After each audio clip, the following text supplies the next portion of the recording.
Okay, welcome everybody, both in person and online, to tasting number 155 of the Saratoga Whiskey Club. We have a scorecard if you are online or use your phone if you want to keep score. And if you are online and have questions and don't want to chime in, you can use the chat room as well. I'll keep tabs on that. But we're doing a really fun tasting tonight. This is a very selfish tasting tonight. I don't know, there's a lot of times when Holly and I are sitting here in the shop staring at all these bottles and we're like, oh, I really want to try that one. I really want to taste this one. Or, you know, we don't get a sample sent to us before we bring it into the shop. So we're dying to be able to try it. And actually, Holly is leaving right now. Bye, Holly. All right. Yep. She'll be online soon. But you know, I'm always trying to kind of come up with different tastings. And I do still have a lot of whiskey in the back that I want to use for future tastings. But this one is kind of a selfish, like I want to taste these bottles now. So before everybody buys them too, that's always part of the issue is, you know, if you get something really cool into the store, you want to be able to taste it before it's gone. And that's also kind of the challenge. So tonight we are doing what we call an around the world tasting. So we will be trying stuff from a lot of different countries, a lot of different styles. I love these tastings. They can be rather difficult on the palate, however, so really drink water in between each dram, crackers, chocolate, whatever you can, cucumbers, clean your palate, especially when we get into like the scotches and then the Japanese. You know, the bourbon will hold its own, but some of those you really want to have your palate clean before we get into those. So what we're going to do tonight is we're gonna start with the Penderyn. I'm gonna play a little video because some of us have never heard of Penderyn before, have never had anything from Penderyn. They're from Wales, so they're considered New World. So all of those non-traditional countries that are making whiskey now, even though they're right there next to Scotland and Ireland and all of that, they're still considered New World because they haven't been making whiskey as long as the others. But I am going to play a video. I'm going to turn my screen so that the people here can actually watch it as well. And you guys can go ahead and you know, start sipping on this, and I'll explain a little bit about the whiskey when the video is over. So let me go ahead and share my screen. And let me see how to do this. Here we go.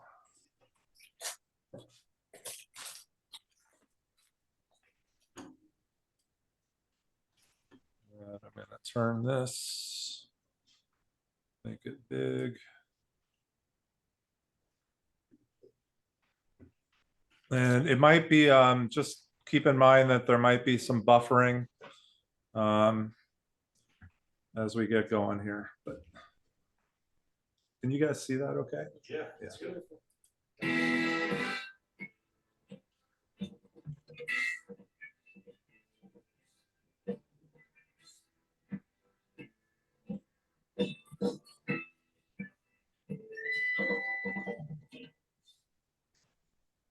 Penderyn was the first distillery in Wales for over 100 years. In the late 19th century, a distillery opened in a place called Rongo, which is near Bala in North Wales. But that distillery closed shortly after it opened. It went into receivership, I think, in 1903. And after that, nothing until we started distilling in 2000. There's a little bit of history of Welsh distilling. Evan Williams, who was one of the Kentucky bourbon pioneers, he came from a place called Dale in Pembrokeshire. And it was David Lloyd George, the only ever Welsh Prime Minister, who brought in the 3 years and 1 day rule. So anybody selling whiskey would have to obey by that rule, and it would take a lot of illegal spirit up the streets. Penderyn still is a unique still. It was designed by Dr. David Faraday, a descendant of Michael Faraday, the Victorian physicist, and it found its way into Wales.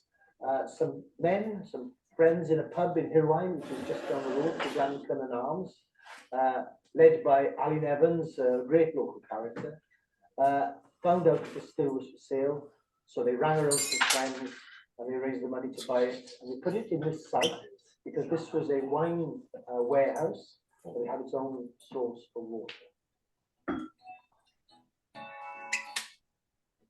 The challenge was then to make Penderyn part of the international whiskey conversation, and it is now becoming part of that. We're winning awards all around the world because everybody knows about the Scottish and the Irish distilleries. So our job is not just to talk about our own whiskey, but to talk about Wales, to educate people about Wales. We are telling a Welsh story, and that helps us tell the Penderyn story. Wales, if you like, is the secret Celtic nation. Everyone knows lots of things about the Scotch and Irish, because a lot of Scotch and Irish people left their land to emigrate for various political and religious reasons, whereas we've never quite had those difficulties. It's always fun going abroad. You know, we talk about Wales. Some people think it's a big blue mammal that lives in the sea, but we're slowly and surely educating people about Wales.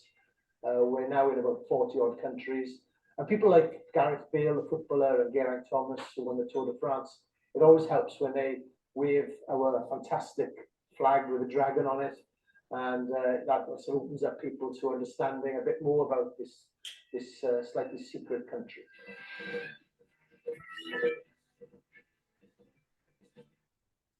All right. Walking. Exit that. Exit this. Okay, so that was just a little bit on Penderyn. But let's talk about this whiskey because it's quite unique. I have not tasted this yet, so I don't know what it tastes like. But this is called Penderyn the Headliner. This is their ninth release of what they call the Icons of Wales. So they've had various different releases of the Icons of Wales series. This is number 9, called the Headliner, and I'll explain what the whiskey is first, and then I'll explain what the name means. But we're drinking single malt Welsh whiskey that's been matured in Jamaican rum and ruby port casks. So if you look at the color, you're definitely getting this kind of almost rose hue kind of color.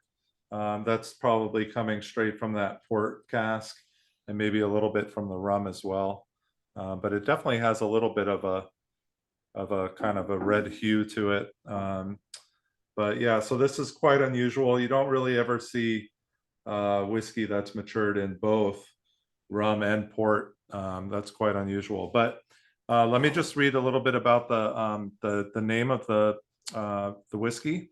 It's pretty interesting, and I had no idea about any of this until I read it today. So during the First World War, David Lloyd George, who was the MP for Caernarfon boroughs and Chancellor of the Exchequer, realized that heavy drinking was doing more damage to the population than all the enemy submarines put together.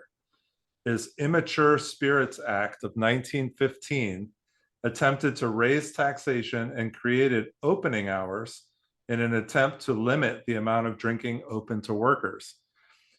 Reputable whiskey producers were already maturing their whiskey in oak barrels, but some rogue distillers were selling immature spirit straight from the still.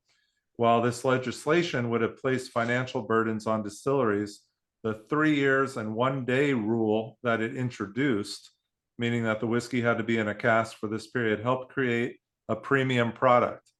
As the reputation of new mature whiskeys generally spread, the industry revived. So this David Lloyd George, he was just famous for like just creating headlines, all sorts of headlines. So that's where the name of this comes from, the Headliner. I have not tasted it yet. Have you guys had it yet? What do you guys think? Anybody?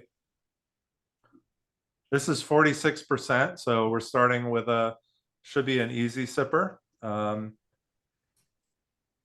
Very smooth. Rum and port. Jamaican rum and ruby port. It's a really nice mouthfeel.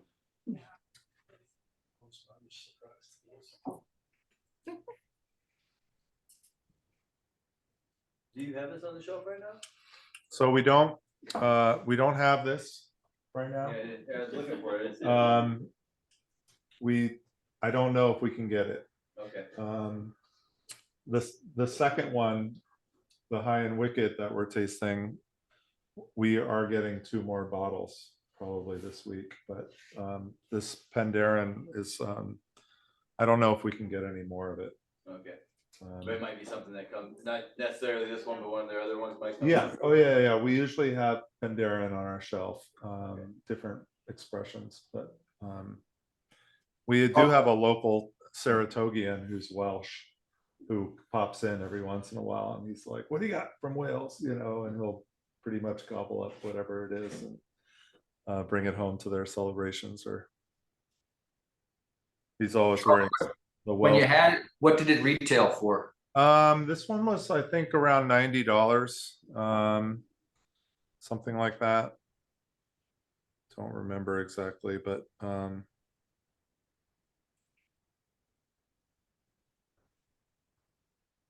$85.99. What's kind of cool is when I Google Penderyn, the headliner, First Fill Spirits is the second thing to pop up. Nice. That Welsh guy's name's not Robert, is it? Oh, in town? Yeah. Oh, I don't know. So the tasting notes on the bottle, it says the nose, red berries, strawberries and cream, a hint of cranberries, light oak and vanilla, nutmeg and cinnamon spice. The palate, rich, sweet flavors of dried fruits, salted caramel, floral honey, and a spicy kick of black pepper with a tannin dryness. Finish is sweetness fading into a dry yet fruity finish. It's probably pretty accurate. Yeah. Question: Have you been to any of the Welsh distilleries for either the whiskey club trips or No, just on your own? no, it's definitely something we want to do though. Also the ones in England, you know, like Cotswolds and you know, all of them really would be a lot of fun. Bimber. Someday there will be an opportunity for that, but not yet.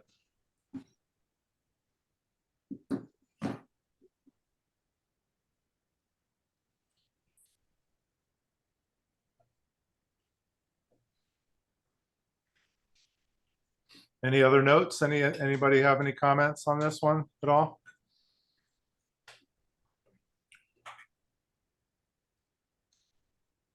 Oh, I didn't put water droppers out. In case people want to have water. You remember this time? Yeah, I did it. It was a free gift. wasn't it? Oh. In front of the, with an emergency. Raising glasses. Raising glasses, thank you. Yes.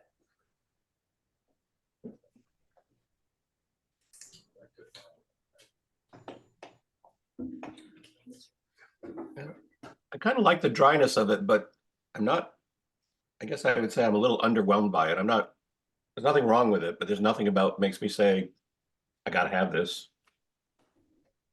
Yeah, I mean, the way I kind of look at this one more than anything is like, it's an easy sipper, right? It's probably very approachable. Like if you had people over and you wanted to share something, you know, kind of unique, maybe you did have even some Welsh background or whatever, this would be a fun one to have like at a dinner party or something like that. But it's probably not one that I would sit back at an evening and just sip on. I think it would be more fun to share that kind of thing. But That's fair. just because it's 46% as well,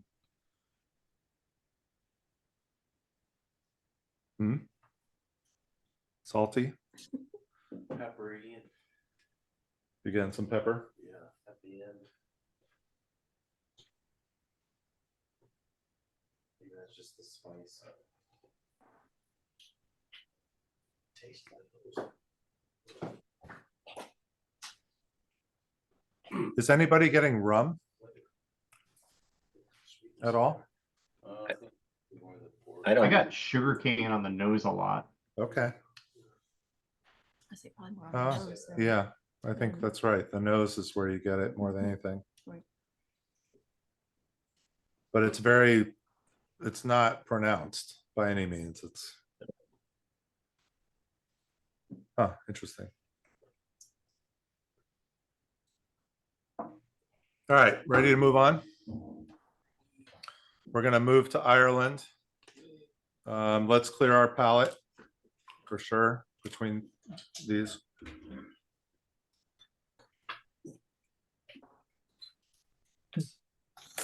Okay, so we've had a number of expressions from this really unique independent bottler called High and Wicked. Holly and I never even had heard of them when we opened the shop, and somehow we found them online, and one of the first things that we brought in was an Irish whiskey, and it was a single malt, and it was, I think we actually might still have it, but we've been able to consistently have it, but it's pretty expensive. It's $150. And if you're an Irish drinker or an Irish whiskey fan, you know, you're not used to paying premium price for Irish whiskey typically. I mean, if anything, you're going to pay maybe up to $100, but $150, that's a pretty big stretch for pretty much everyone. So we were like, who are these people? And it turns out it's an independent bottler that's based here in the United States. They're actually out of Wyoming, of all places.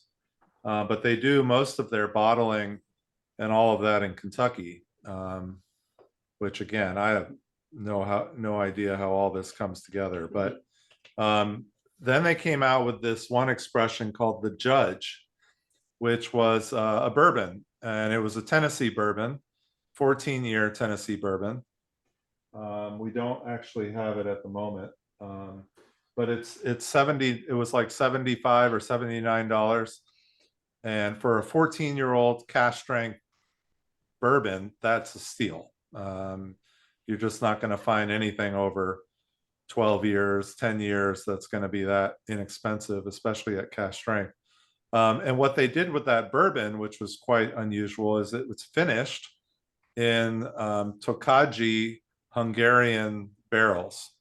So Tokaji wine barrels. So it actually gave the bourbon an interesting kind of sweetness as well.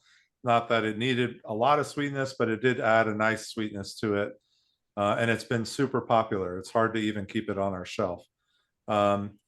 But we were excited when High and Wicked came out with a couple of more Irish expressions, because, and I tell this to my group at Henry Street every month, it's hard to find anything from Ireland that's really exciting right now that's not too expensive. You know, you can get some really nice, you know, hard to get stuff, but you're going to pay a lot. But the regular stuff, there's just not a lot of new things coming out, which is too bad. I think it will happen in the next couple of years as some of these younger distilleries are old enough to start releasing things, but it's also very expensive to come to the United States. So that's one of the prohibitive factors. But this is a single grain Irish whiskey. It's 50%, so 100 proof, but it's finished in Foursquare Barbados rum casks. So typically a single grain from Ireland is most likely gonna be corn, because that's what most single grains are. I mean, sometimes you have rye or wheat, but typically it's going to be majority corn. So we have corn finished with rum, which again is kind of that High and Wicked bourbon finished in Hungarian oak kind of thing going on as well. So I'm really curious what this is going to taste like. I have not tried this yet. Foursquare is probably the most popular sought after rum distillery in the world right now. I mean, we all know about Bacardi and all of these bigger brands, but Foursquare, when it comes to like more refined single barrels blends, they're pretty famous right now. So let's see how this is.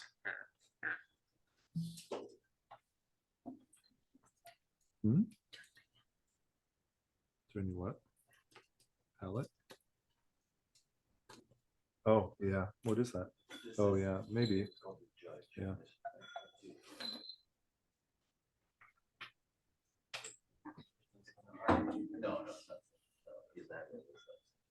So we are going to get, I think, 2 more bottles of this. And I like this one. I can't remember what the price is on this one.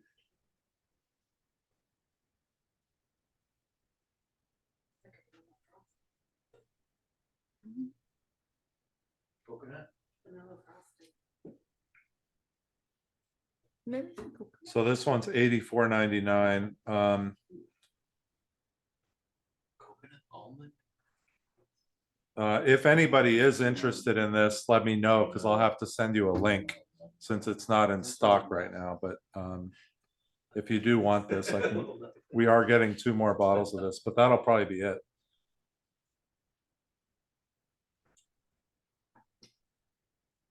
So more pleasing than the first one, it sounds like, just from the. Yes, no? Yes, yes. Yeah, I get a snickerdoodle cookie on the palate here with like maybe some like almond something or other. Oh, wow. Yeah, that's pretty good. Oh my goodness. This is like dessert. Yes. Yeah. Wow. Yeah. If this wasn't $85, I'd pour it on ice cream. Special occasion ice cream. Yeah, right. Need a little more taste.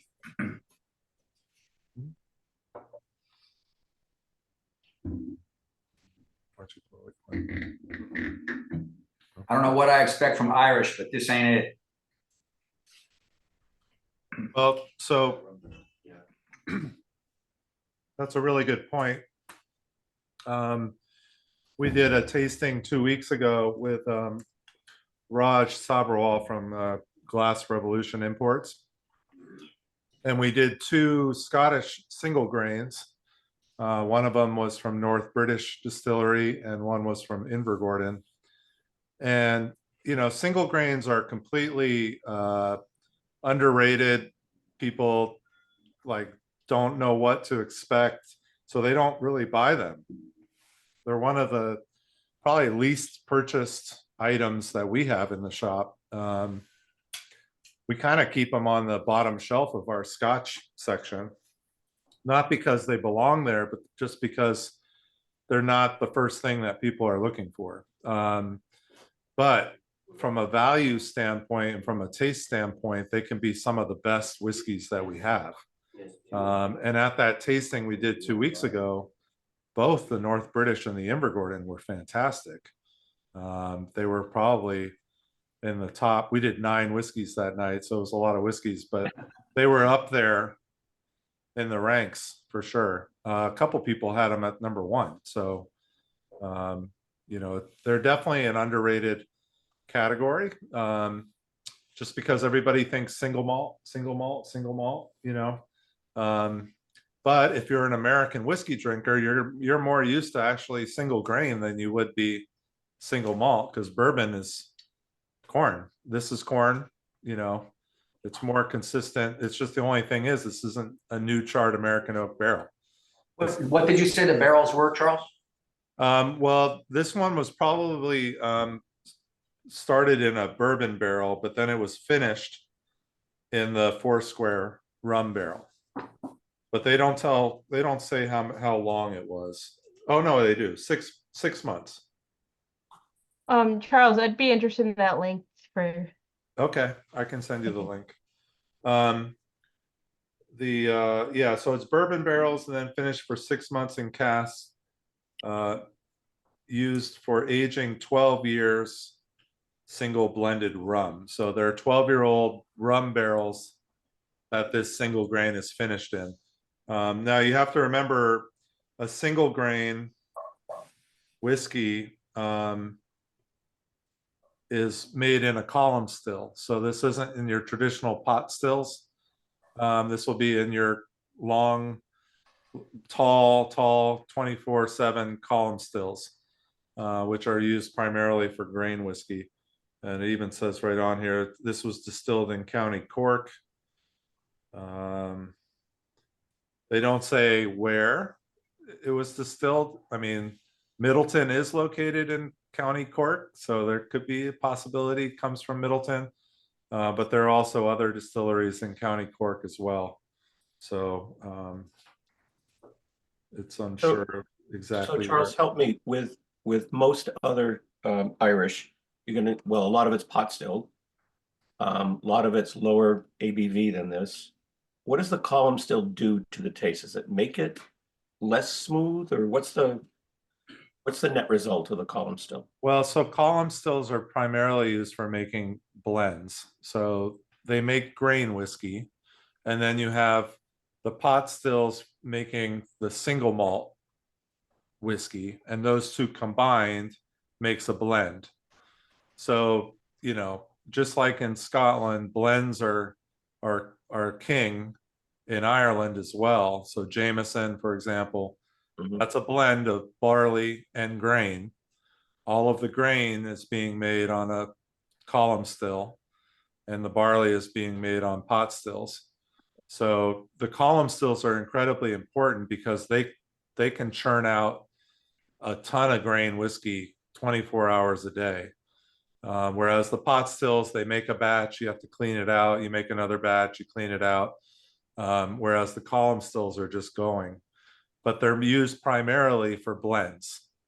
So, you know, you think about how much Jameson is out there in the world, you know, that's where the column still comes in handy, because you're making a ton of grain whiskey, and that grain whiskey is going to add the sweetness that you get, you know, naturally from corn or from wheat. And that's what makes Jameson actually sweet as well. It's going to be the grains that are added to that blend. So, you know, the barrel will add some sweetness too, but a lot of that sweetness in Jameson is coming from corn. It's actually coming from grain that's made in a column still.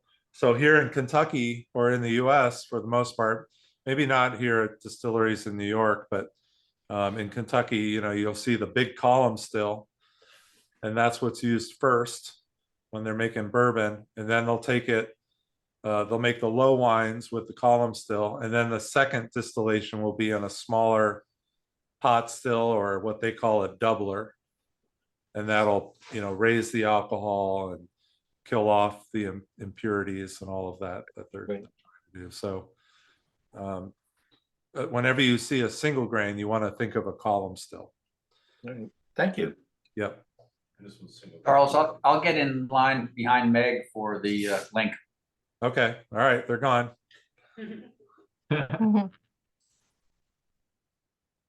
I have a question, Charles. Yeah, you can. Yeah. Does the quality of alcohol that's originally in the barrel that's being aged matter more or less for certain types of alcohol? Like, does it matter more for rum than it does for port, or vice versa? Have you, in your experience? Yeah, I mean, it does to a degree. I mean, obviously, if you have really great barrels coming from a really great producer, it's going to help mature your whiskey, whether it's from the beginning or if it's being used just for finishing. You want good quality product, right? So when you think about Scotch whiskey being made, they're using primarily ex-bourbon barrels. They're getting their barrels from quality bourbon makers that they know are going to produce a good barrel that's going to make their whiskey taste good. Now, what's interesting is some distilleries are known, or at least not, that's not what they're known for, but some people will say, some whiskey people will say, well, they actually make really bad distillate. What comes off of their still tastes like crap. And compared, some you taste off the still and you're like, oh, I mean, yeah, it's 70% ABV and it'll knock your socks off, but it tastes good. You're like, that's really dangerous. I could drink this. Whereas some of them are like, oh, that's just horrible. I don't want any of this, but you can take really bad. I mean, again, nothing is going to be like truly horrendous because some of these distilleries are really well respected, but you can take poor tasting distillate, at least what we think is poor tasting, and make it really good with maturation. Isn't that what places like Nulu have made a business out of? Well, but see, Nulu is buying barrels already that have been aged. So they're finishing things in other types of barrels, which is great.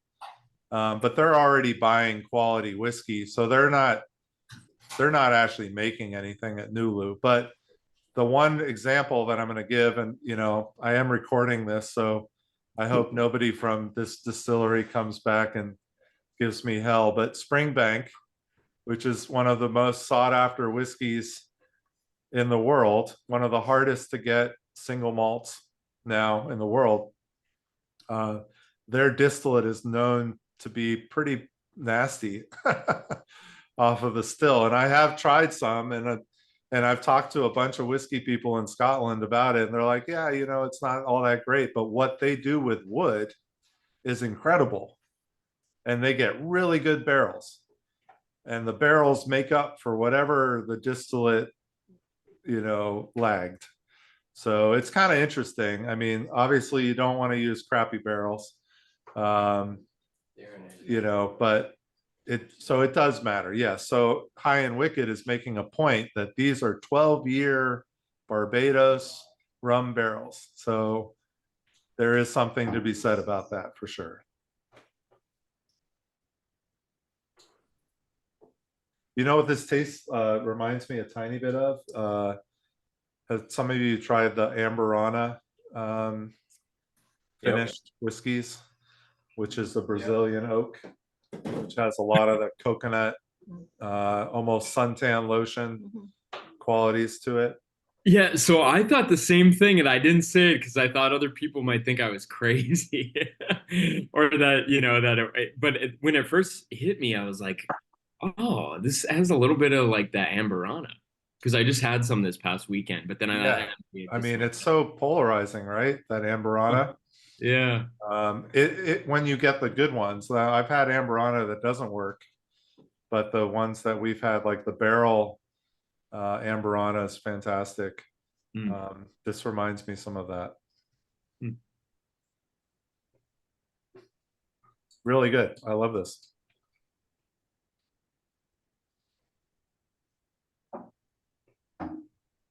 Okay. Now that we have a completely ruined palate with icing and coconut and lots of other crazy flavors, corn. I think I need a cracker. Because we really want to clean our palate. This is like, we're going to a refined single malt scotch now. Oh, sorry. There you go.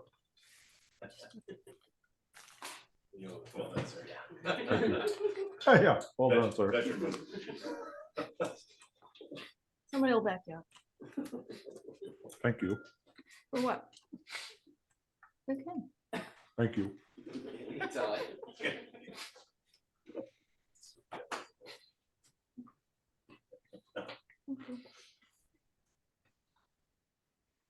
Excuse my crunching.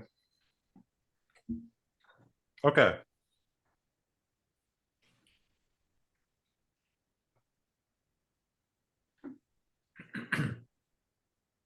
So we're now going to move on to Scotland.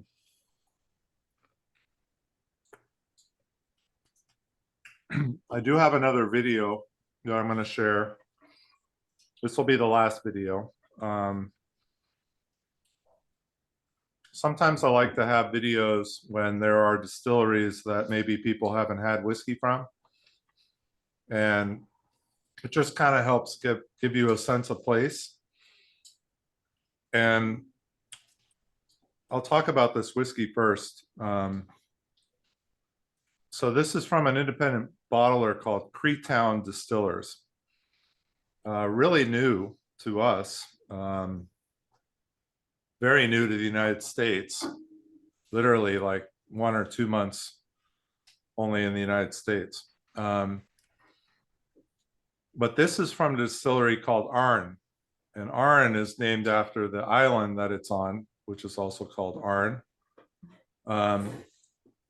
Arran has now a sister distillery, which is owned by the same people, but it's called Lag, L-A-G-G. And some of you might remember Lag from the Advent calendar this year. We did that. It's one of our nights. And Lag makes peated single malt Scotch, whereas Arran doesn't. Arran makes unpeated, even though they have made a couple of peated during their lifetime, but now I think most of that's just going to be done at Lag, which is in the southern part of the island, and Arran is in the northern part of the island. But this is an 18-year-old single malt Scotch. There's only 111 bottles of this worldwide. This is bottle number 37. This one is 54.6% ABV, so natural cask strength, single cask. Arran is incredible. They make really, really great whiskey. So I'm gonna go ahead and play this video because it's really cool just to see the place that it's at, and we can enjoy this whiskey and then talk about it after.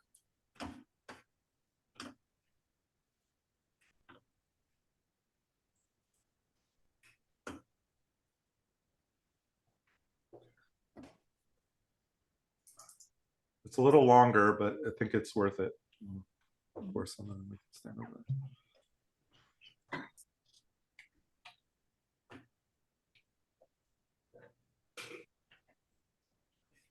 The word whisky is derived from Scots Gaelic, water of life, but not all water is equal. Every dram of Arran single malt begins its life amongst the pure Scottish waters of Loch na Davin. Rainwater pools here amongst the beautiful hills behind the distillery, and then begins its journey onwards, passing our distillery in the foothills on its way out to the sea.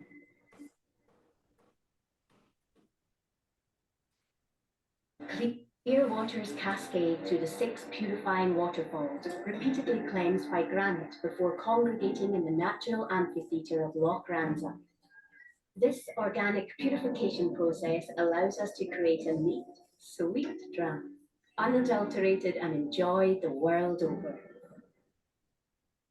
Nestled between the Kintyre Peninsula and the Firth of Clyde, 60 kilometres and a short ferry southwest of Glasgow, this hidden haven enjoys a warm microclimate. Sea breezes, clear mountain air, and mild seas warmed by the Gulf Stream make it ideal for distilling and living alike. One beautiful island, now home to our 2 distilleries, Loch Ranza and Lag. They are separated by the Highland boundary fault, which runs across the isle's middle, splitting the rugged mountains of Arran's Highland north from its lush lowland south. While today we are the keepers of the only 2 distilleries on the Isle of Arran, we are the custodians of an age-old tradition. For centuries, the island has held a reputation for producing the highest quality whisky. In the past, to increase their income, small Arran communities made their own spirit in illicit homemade stills. The resulting whisky, known as Arran water, was smuggled from Lag and the southern shores of the island to be sold on mainland Scotland. Regardless of legality, aided by the isle's clear waters, all made superlative spirit. Our home has always been a fine place to make good whisky, but when quantity was prized over quality, our wee island couldn't compete economically, and one by one the distilleries fell into disuse. After the Lag distillery closed in 1840, it would be a long time before the world once again got to enjoy the unique taste of an Arran single malt. In the early 90s, the search began for the perfect site for a new distillery. Following the first-class pure waters of Loch Nadabi, we too settled upon the village of Loch Ranza. The revival of the island's ancient whisky tradition became tangible first in the breaking of ground in December 1994, and then as the first spirit ran through the spirit sale in June 1995. Construction of the distillery was paused to allow 2 golden eagles a secure nest in the crag overlooking our Loch Ranza home. These spectacular creatures returned on the day our visitor centre was officially opened by Her Majesty the Queen. Their fly past an auspicious omen for Arran's first distillery in more than 150 years. Our goal remains the same now as back then: produce the finest whisky from the purest methods. The first official commercially available 10-year Arran malt followed in 2006. Its natural colour, its notes of vanilla, classic citrus, orchard fruits, and its smooth finish remain the cornerstone of our collection.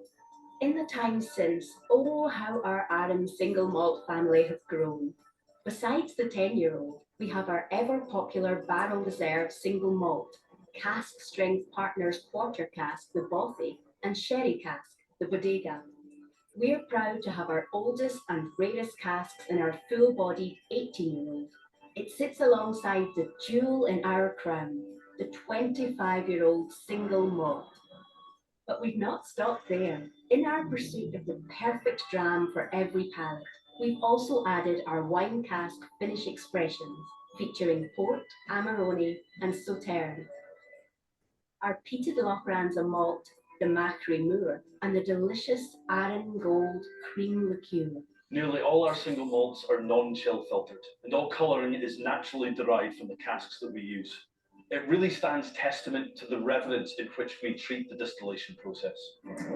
Our Loch Ranza distillery is placed in the village behind the loch from which it takes its name.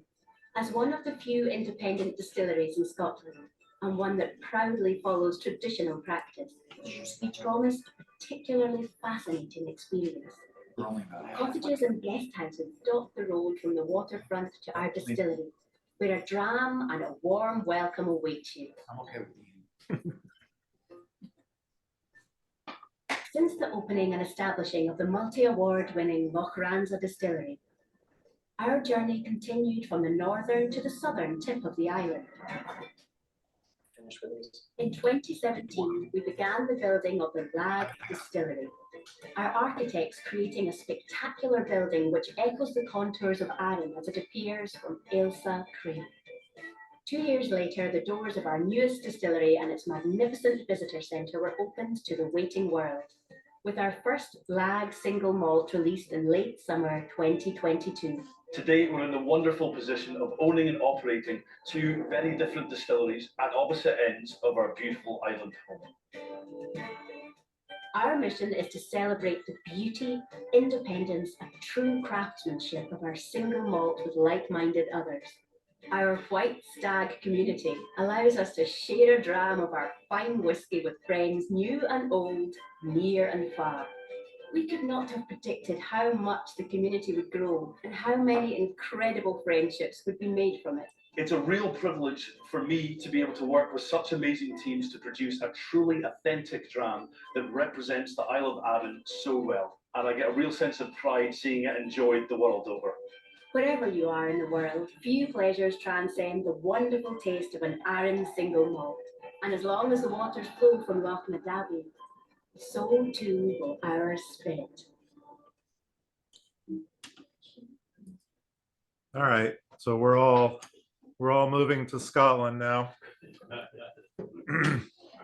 If there was not a reason to move to Scotland, you have one now. But all right, let's see here.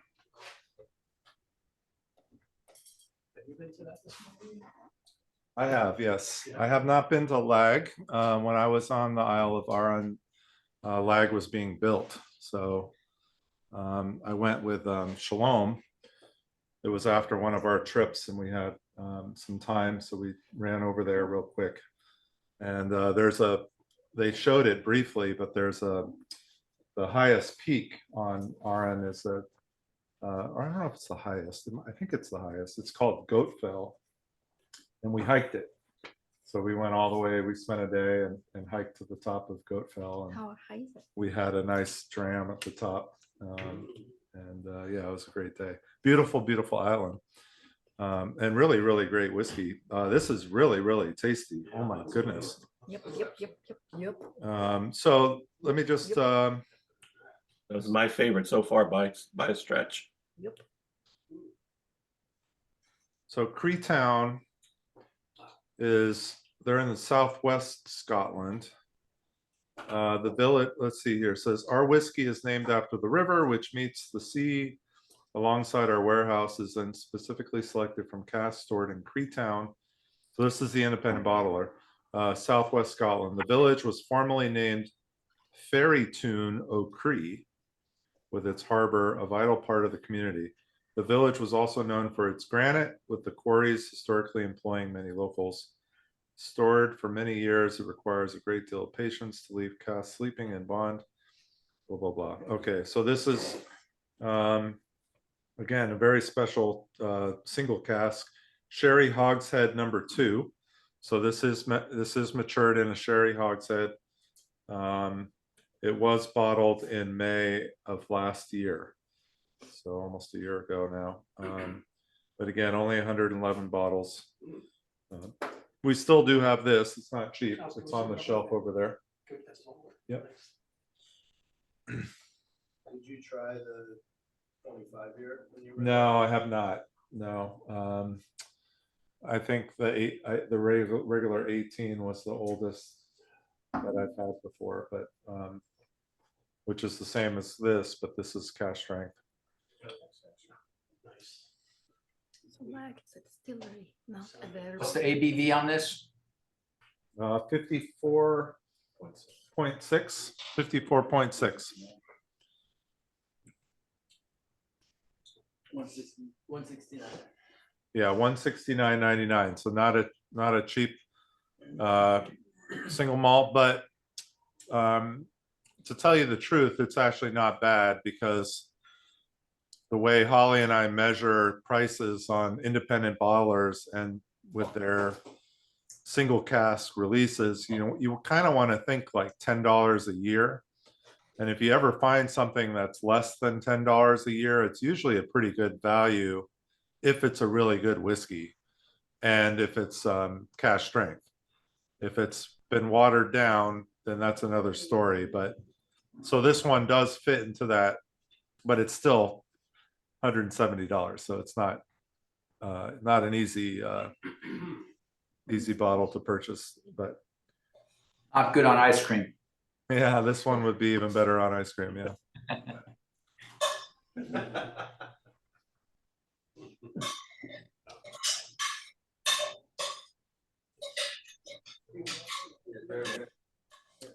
Really good though. Oh my God. Wow. This is what you want a really good single malt to taste like. That's all I can say. This is delicious. Yep. So there's we have 2 new independent bottlers to the shop. One is this Creetown Distillers, and then the other one is the Dram Moore bottlings that we got, all at the same time. They're actually coming from the same importer, and there's some really good stuff coming in from independent bottlers right now. This is prime example of that, but very glad that we can all taste this. Some little color for that sherry. Yeah, that's probably why I like it. So it's a sherry hogshead, so it's not Larger surface area, right? yeah, so more surface area, but also it's probably second fill sherry, so it's not a first fill sherry. So If it was first fill, it would be a lot darker, no question, especially 18 years. You know, so this is definitely second fill sherry hogshead. Yeah, and that's still pretty good, for a second fill sherry hogshead, but I think we just stick to that one and we call it a night. Should have put that one last. Sounds like I know that. This person's not showing up, right? Yeah, I might have to pour that back in the bottle though, because I'm gonna have to. I probably have to make a kit for that person. But all right. So let me see here. What do we got going on? There you go. Oh, yeah. No more. They're sold. So Oh, the online guy's bottom? yeah.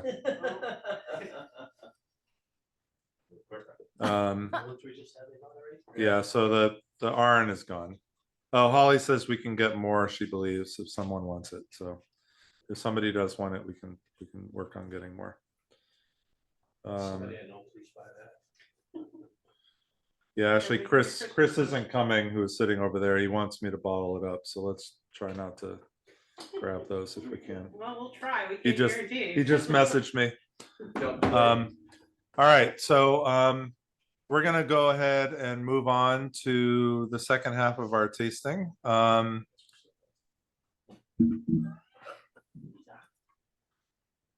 So this one I brought back from Japan. And I'm gonna read a little bit about this distillery because I'm sure nobody's ever heard of it. And I actually didn't know of it until about 4 months ago, I think. This is called Yuza, Y-U-Z-A Distillery. I don't know if you can see that. So about, I don't know, it was about 4 months ago or so, we got an email from one of our distributors, one of our really good distributors, and he's like, hey, I can get some of this really great Japanese whiskey. Do you want to have it? And so he sent me this little blurb on it, and it was really exciting. And it was really expensive, like really expensive. And I was like, wow, what is this? You know, I've never heard of this. I sent an email out to a bunch of people that have been to Japan with me who buy a lot of Japanese stuff. And I was like, hey, anybody interested in this? You know, we can actually bring it into the shop. I can get you a bottle. And nobody got back to me. Everybody was silent. And I was like, well, I can understand. First of all, the price was over $400 a bottle. And I was excited about it. I mean, for somebody to come to the US, I mean, I was also shocked, but I was excited that there was somebody that thought their spirit was good enough to introduce it at such a high price. Now, nobody was interested in it. That was fine. I actually asked my friend in Japan who helps me lead the tours over there. I asked him about it. I was like, hey, we could possibly get this bottle. You know, is it worth it? Is it worth having? Because I knew he had it for sure, because he's had everything. And he said, oh, it's very good, but it's definitely not worth that price. So I was like, okay, good to know. So we just went to Japan, and it was in a liquor store, this edition. This is the third edition, and it was around $100. So I was like, all right, I'm going to buy a bottle. He said, you should get one because this is the correct price. This is what you should pay for this bottle. And so I bought one for the club. And so here we are. I'm going to read a little bit about the distillery. It was founded in 2017 in the city of Yuza. It's the first and only whiskey distillery in the Yamagata prefecture. Based near Mount Chokai, the distillery enjoys a climate where the snow is regularly exposed to sea breezes, creating a favorable combination for an abundant source of cold, pure water, obviously crucial in crafting the distillery's whiskeys. It was created by the Kinryu Corporation, The distillery inherits the spirit of the 9 sake brewers who founded the company. And we're seeing that a lot right now in Japan, where it's either sake or shochu makers who are getting into whiskey. A spirit that is expressed through the concept of, and this is really crazy, we were talking about this earlier today. So some of you remember Kanosuke. I did that in a tasting not too long ago. They have a phrase that they use. It's their motto. It's mellow whiskey, mellow land, or mellow land, mellow whiskey, something like that. All of these people are coming up with these really weird acronyms or sayings or mottos. So this is their acronym. This is insane. It's TLAS. Tiny, lovely, authentic, and supreme. I mean, it's so Japanese. I mean, it's just like, it's so, this is so Japanese. So they say, well, the distillery is indeed particularly small and pretty, so tiny and lovely, but with the ambition to create authentic whiskeys of supreme quality. So there's your TLAS. I don't know. It's just, I think it's just, it's so funny and so Japanese. But they've been operational since 2018. They're producing only strictly Japanese whiskeys.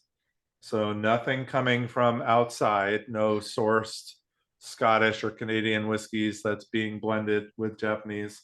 Their first single malt was released in 2022 and is already promising with a first award collected at the International Spirits Challenge in San Francisco 2022, where they got a gold medal. So this is Yuza. This is their 3rd edition or their 3rd release. And one of the other things I wanted to mention, they do have an emblem, like a seal or a coat of arms, which is kind of, actually, I kind of like this. I don't know if you guys can see it on the box. Oops. It's kind of, might be hard to see. There you go, a little bit. But they have this gold seal kind of emblem here. It's on the bottle too. Oh, yeah, it's on the bottle too. So the emblem represents the history and natural landscape of the Yuza distillery. The flower above the center of the shield and the 2 fairies surrounding it collectively represent an alpine flower called Chokai Fusuma. This species can only be found near our water source on Mount Chokai, and it is known as the summer fairy, owing to its lovely appearance. The shield bears motifs based on the harsh winter weather conditions at Yuza in Yamagata Prefecture: heavy snow, strong winds, and high seas. This design also expresses our strict philosophy of never settling for anything less than peak quality. The dragon at the bottom of the shield echoes the name of our parent organization, the alcoholic beverages manufacturer Kinryu Corporation, literally Golden Dragon. We have honed our dedication to quality over many years, and the new make spirits we use overcome harsh conditions as they mature into world-class Japanese whiskey. So we shall see what becomes of Yuza over the years. We just got another email from our distributor for the 2nd edition, not the 3rd. So this isn't available here in the US yet. But the 2nd edition is going for like $450. So Not backing down, I see. here you go. You're getting to try something that you probably will never try because it's I don't see that price tag. too expensive. But kanpai, cheers everybody. Cheers.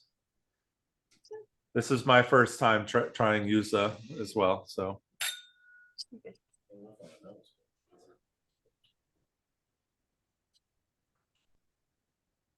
Luke, we can see you. hey, Yeah, I'm here now. My computer ran out of power, so I'm on my phone now. oh, it seems like there's a tiny whiff of smoke in here too. Yeah. But That's it interesting. doesn't say there's peat in it. No, it doesn't say there's any peat. So It's interesting. You can tell it's fairly young. in quality, but it's actually not too bad for, So what makes Pretty good. yeah. Yeah. It's not $400 good, but What was your question? what makes it young tasting? There's a little sharpness to it that I get, kind of like a, it's not a lot, it's very faint, but there's just a tiny little bit of sharpness that makes me think that it's fairly young. Oh yeah, ABV, this is actually up there. This is 55%. Okay. That mid to palate, you get the sharp. Yeah. Yeah. Now, on the nose, however, you get a lot of vanilla. I'm getting a lot of vanilla, especially after I have it already on my palate. You'll get kind of a little bit of a banana runt. Banana what? Runt. Runt? Those little candies. I know what you're talking about. That's probably not Never going had in- them, but I've seen That's them. probably not going in their tasting notes at 400 a bottle. I know. No, I'm not on taste. I get a little bit on the nose. I think it's worth what I paid. I don't think it's worth $400. $400. But this is definitely worth what I, this is definitely, for a Japanese whiskey. what did you pay for it? Around $100. Oh, yeah. Yeah. Are you sure they weren't trying to do like a buy 5 for 400 deal? Wait, what? I'm what? One for 400, 5 of them for 4. Oh, gotcha. Yeah, no. Just one bottle. And I saw it in 2 stores for the same price. And actually, Stanford, who I work with over there, he said that that was the right price. So, we did see in stores over there some really great Japanese stuff, but at high prices. Like they have a secondary price market in their stores as well, not just here in the US. So, there was plenty of expensive Yamazaki and Hakushu and all of that, but if you were willing to pay $600, $700, $800, go for it. But that's not what those should be worth at all. But you would never find a normal Suntory bottle for regular price anywhere. So just the way it is right now in Japan, very hard to find anything from the big distilleries, especially. This isn't bad.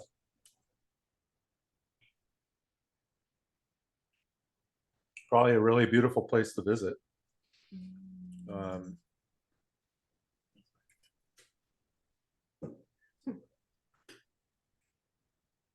And I really love the fact that it's coming out at 55%. They're willing to like put it out at high proof. That says something. I mean, they could have easily watered this down to 40, 43% and sold a lot more bottles. Yeah, I mean, you got to be pretty proud of what you're doing to put it out there at that high proof,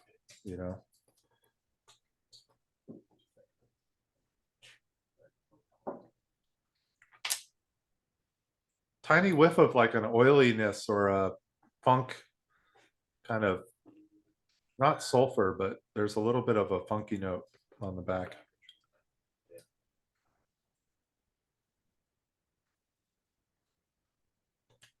All right, we're gonna screw the rest of the world and head back to the USA.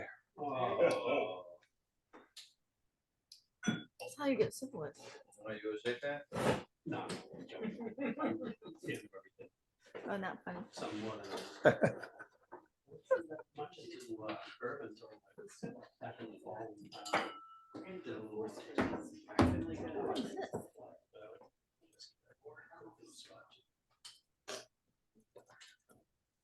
What is this?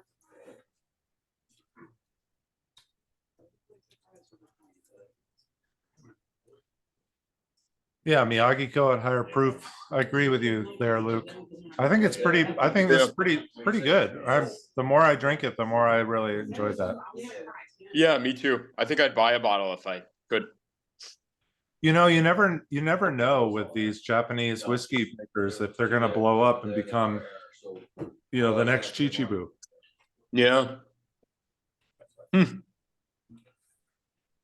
So always great to try them early on. That's how I look at it, you know, I mean, and again, in this kind of situation and a tasting like this, I mean, this is the best way to do it, right? You're with other people, you can talk about it, you can just kind of explore it. You know, it's just not possible in Japan. I mean, I did see some of these in whiskey bars, but I was hesitant as well. I would rather do it with us, you know. I think Yeah, totally. Especially when you're there and you have access to so many things you know are probably going to be really good or are super interesting. It's harder to reach for the random stuff. Exactly. I'm sorry. Oh no, you're good. experience. So Charles, I think there's multiple people at the table that would be interested in that. Arran, if from Creetown, if. All right, well, let me know what I know Scott, you messaged me. Really? You guys are, so 3 more? Oh, wow. The 2? There are people online. We're just kidding ugly. I don't know. I'm prepared to wait. I'm prepared to wait to pay, like, to listen to price. Not to get into some sort of bidding war. What's funny is like, just for the record. I did that at the barrel craft one. There was only like the first one we tried, like, she's like, I think we have one left, and like I went online and I bought it, and then like at the end everyone was like, I'll line it up. Everybody wanted it, and it's like, I already bought it. If he told me there's only 2 bottles left. Okay. All right. So I messaged Holly. This is you, right? Yeah. Okay.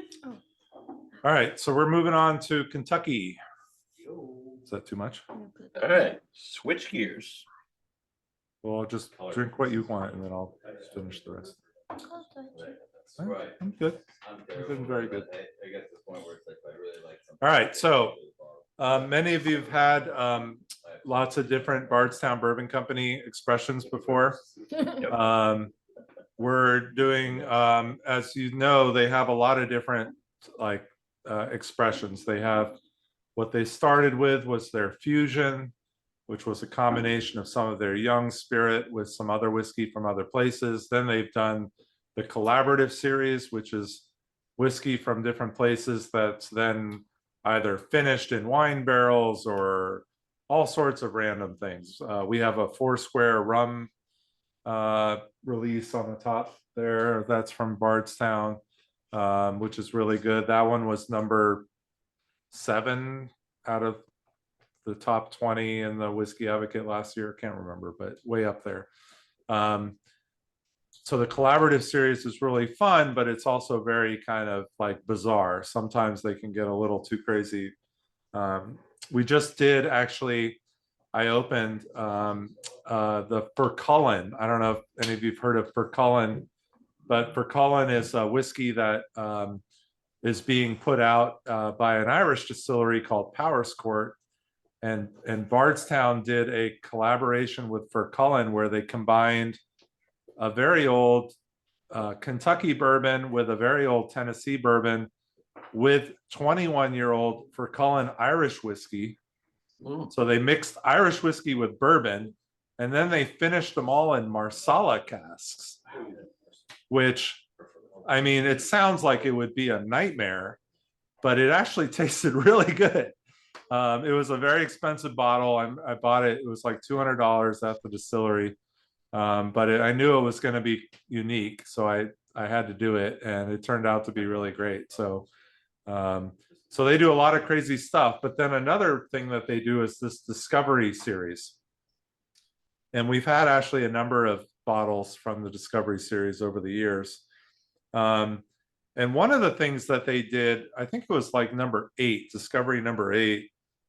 they got off the bourbon track. They started combining more American whiskey or rye even, and they were coming up with these really kind of bizarre, and it didn't work so well. And it really wasn't until they got back to 10. I mean, they loved 9. A lot of people love 9. 8 was really off, but 9 was pretty good, but 10 was better. But 11, this is the only whiskey that I've actually tasted, and I didn't have much. We were at the distillery last November, and they had this available for us to try. So we did taste a little bit, but they have gotten back to their bourbon roots, which is really great, because that's truly where their strength lies. I mean, they do really good rye, but they got to just focus on rye. So this one is a combination of different bourbons. So let me explain this. 73% of this is 13-year-old Kentucky bourbon with a recipe of 75% corn, so very high corn, 13 rye, and 12 malted barley. So pretty high malted barley as well, pretty high corn and high malted barley. And then 21% of this is Kentucky 10-year, which is even higher corn, 78% corn, 13 rye, and 9% malted barley. So 94% of this bottle is really, really high corn. And then the last 6% is actually their own whiskey, their own 6-year-old whiskey that they do release. And actually we have on our shelf right behind me both their bourbons right now that are both 6 years old for $50, which is really great. 6 years, their mash bill is 68% corn, 20% wheat, so it's a wheated bourbon, and 12% malted barley. So How much wheat? say again? How much wheat? 20%. Thanks. So it's two not high rye bourbons, but 2 rye bourbons, but very low percentage rye bourbons, and then 1 wheated bourbon, but very small percentage overall of the wheated bourbon, just 6%. And this one comes in at a whopping 59.05% ABV. That's delicious. I still think that is great. What was the ABV again? 59.05. So 118.1 proof. Hey, Charles, I know it's unrelated, but Charles, do you have it in the store? Yes, we have 1 bottle right now of this in the store, but we can probably get more. Charles, what's your, I know it's unrelated, but what's your take on the Fusion? I thought the Fusion was great for the price point it was at. It was like $60, and I thought it was delicious. And talk about like a great whiskey to either give somebody or bring to an event or whatever. It was super easy to drink, and I thought it was really tasty. I think it's the one you're talking about at the beginning. That's the Fusion, the one you're talking about? Yeah, so Fusion again is a combination of other whiskey and a little bit of their own Bardstown, but it was a very small percentage. I've seen that. And it was younger. I know you guys have more. They don't have it anymore. Fusion's gone. Yep. Because now they're releasing their own. So the whole plan was to release Fusion until their own bottlings, which are these 2 right here. That's right. You know, I came saw out. it at a store that I wasn't expecting to see Bardstown at. Yeah, So maybe I'll just. it's probably just leftover stuff. But yeah, as far as I know, there's no more Fusion anywhere. What's the ABV on it? 59.05. Is it Ryan? Tiny bit, not much. I don't think it was the new one.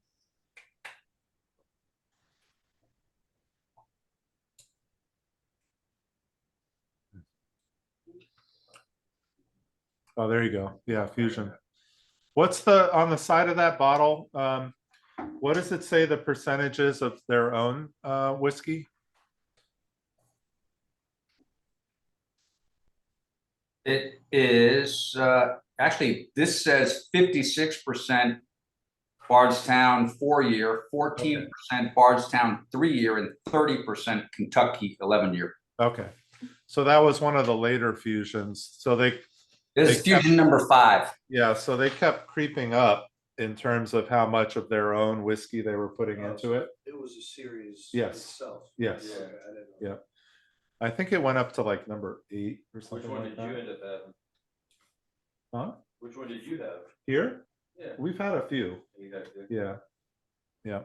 Yeah, C6 and 7. So I've got number 7 here, and if I add them up, it looks like it's 70% Bardstown Mhm. bourbon, all 3-year age.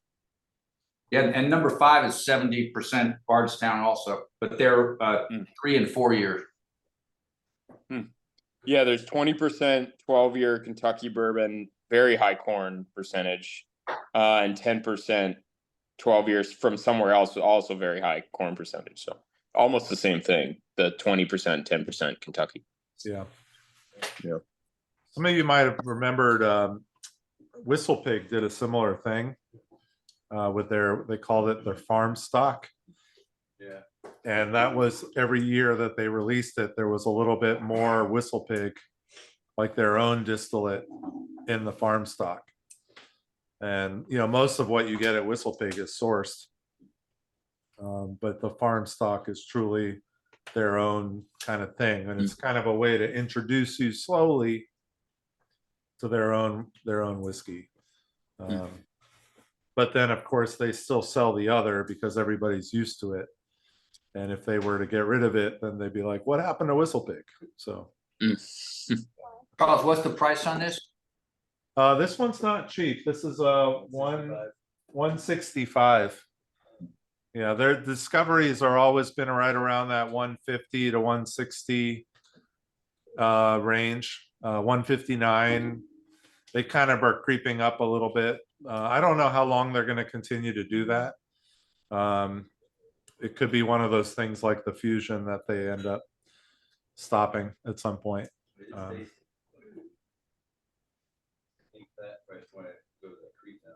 Now, what you have to keep in mind, you guys are talking about price.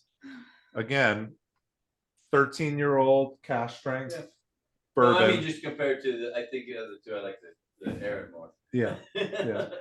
Listen to that, Yeah. Mr. Bourbon guy. Oh my God. Jeez. Wow. Are you okay? No. High five. I've been working. Totally understand. I'll give you the high five. That's okay. I'll give you the high five. But I like the Arran better than that. I do Oh. too. Oh. Sorry, I was delayed on that. Sorry. Well, after 5, it's excusable. Right. There you go. That was tasting one. So you don't want this? Tasting one I work on. There was so many bourbons I like that are cheaper. I don't know if it's all bourbon now. Maybe not. I doubt it, but seems like more and more. Yeah. Something jumps in. Everything like. So we had an opportunity to buy a barrel from Bardstown, How much was but that? I mean, it wasn't like crazy, but it was just everybody's kind of doing it too, you know, and it's like one of those things. We're trying not to be everybody else. Right. You know? Every year. We did Green River, which is owned by Bardstown. We're out of that. That was fun. That was great, but you know, we're still kind of waiting. We do have a fun project underway of another barrel that's coming this summer. Cool. No. The car slowed down. I didn't Oh, know. okay. She was trying to win. Um, I had to. How do you know? That's true. Because the car wasn't her car. That's Henry Street. But we have a project with Lost Lantern right now that we're working on. So pretty special project. So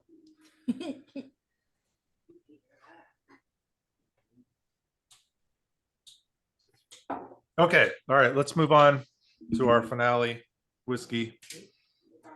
825. I think we've been taking our time, but enjoying all of these pours. This has been a really great tasting. Wait, this is the last. You wanted to taste the things, Charles. Very good choices. You gotta be selfish more often. Yeah, we're all in on that. I will Well, remember. the next one should be, what does Holly want to drink? Oh, That's a whole other day. yeah. I don't know, is that a problem? I like that. What's wrong with that? Thanks, Larry. I don't know, I saw the body language wasn't very. What Yeah, about that? Charles, what the heck? I love creating dissension. No, I think that's a great idea. We should do that. I told Charles I think to what we name should it this. do, what we should do is we pick every week, a member of the club gets to pick what they want to taste. Oh, And we just keep going year round. This is Luke's week. This is Dave Tobias's week. Larry Brown's week. But how do you get the bottle? I don't know. Yeah, that's true. How do we get the bottles? I got plenty of bottles. You call Tony. All right, so we're gonna finish off with Tumblin Dice. Some of you remember Tumblin Dice because we had a barrel of Tumblin Dice. However, that was a bourbon. Is it right? Yes, that bourbon was a high rye bourbon. So it was that bourbon was 60% corn, 36 rye, so very high rye, and 4% malted barley.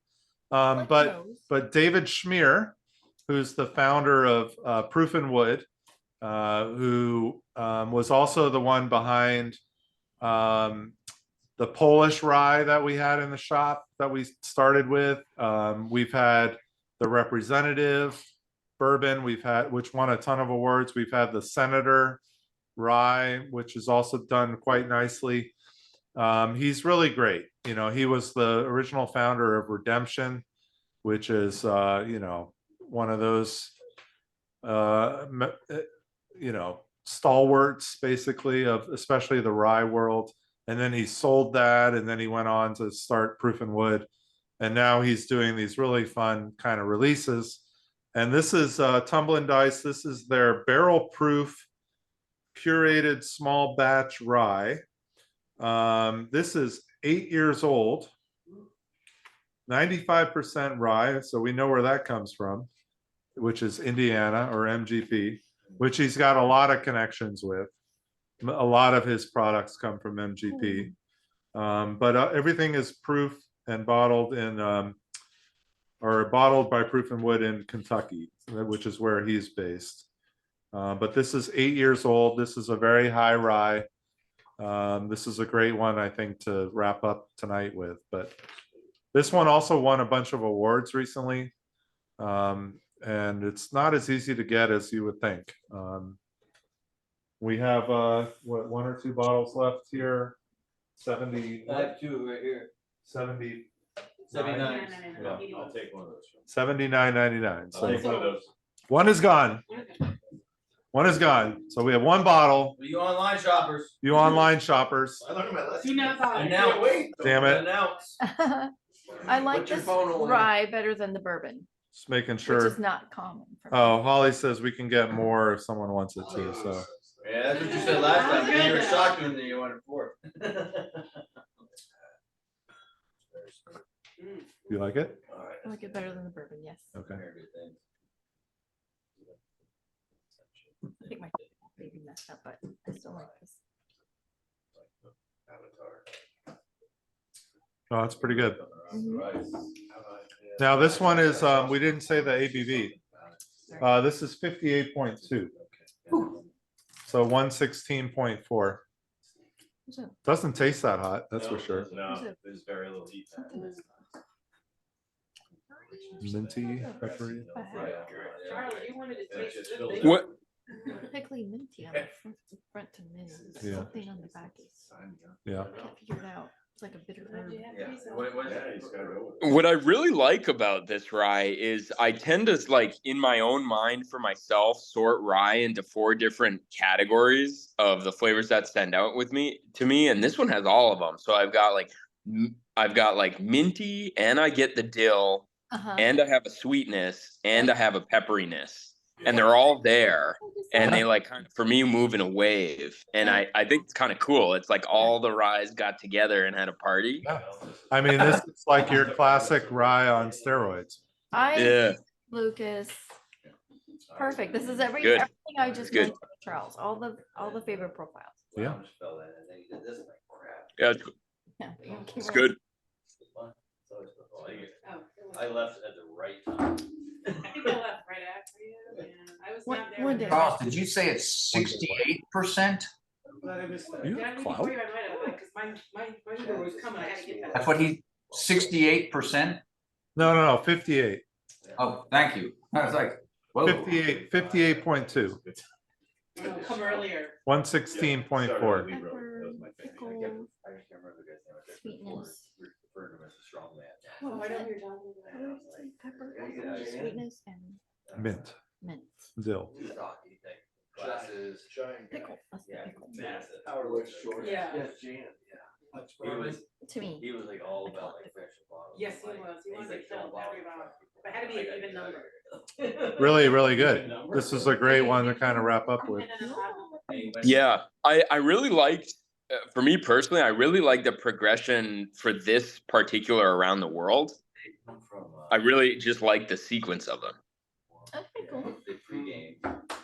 And they rolled in. Yeah, we kind of rolled into it smooth and soft with some sweetness at first, and then kind of got real with the Arran 18-year. A little bit of a. And then the Yuza was really interesting, new, whatever. And then bam, bam, American. Like a Disneyland ride. Yeah. Yeah. Honestly, this is better than a Disneyland ride for me. A little longer. The whiskey. A little longer, but half the price of a ticket. And no lines. Yeah, and no lines. Oh, love it, love it. That's funny. Oh my goodness, Charles, we do this again. This is fun. Yeah, it's cool. Yeah, this is a great tasting. Thanks. Oh, look at all these ideas now for tastings. Oh boy. Trouble. The Charles series. Oh boy. Well, maybe we'll make this an annual tasting or something like that. Or I like that. maybe we'll do one with Holly, one with me, and then we'll figure out some other people as well. Yeah, the Charles in Charge series. Charles in Charge series. I don't know about that.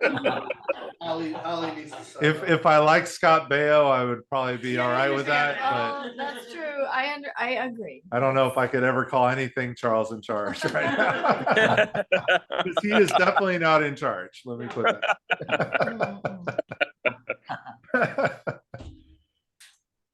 All right, guys, I'm gonna wrap up the online part just because I got to. But I hope you enjoyed it, and we'll be in touch about future tastings soon. Well done. Sounds good. Well done. This was awesome. Thank you. All right, guys, have a good night. Thank you. You too. All right, bye.